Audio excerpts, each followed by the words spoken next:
Today's lesson, we're going to introduce you to Universal Life. Now, the beautiful thing about Universal Life is that it's actually a very, very flexible product. It is still permanent insurance. I want to emphasize that fact that it still is permanent insurance. But, however, the flexibility here is really what makes this product very, very exciting. Because with that flexibility, you can increase the coverage, you can decrease the coverage, increase your premium, decrease your premium, even stop making premium payments. For example, take a premium holiday. So it's an extremely, extremely flexible policy.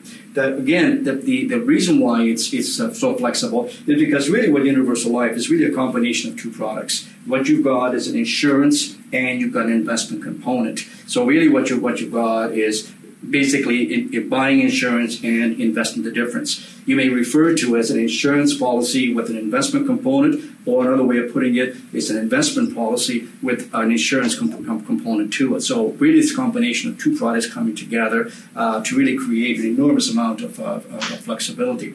Once again, the uniqueness of this product also is that it's an unbundled product. And by that, I'm saying is that you can actually tell the consumer, the client, exactly how much money is going to go into the cost of the insurance, how much is going to be investment, and what the expenses are. So the fact that in the whole life you really couldn't tell your client how much money was going into these various different areas, okay? But with the Universal Life, because it is an unbundled product and it's a managed product, so in other words, you have some investment choices and everything, then the unbundling aspect of it really comes down to three very, very important components, and you must know these for exam purposes. The mortality cost. In another lecture, we'll actually be referring back to mortality costs. In other words, what is it actual fact costing us to really insure you? So that's what they call the mortality cost.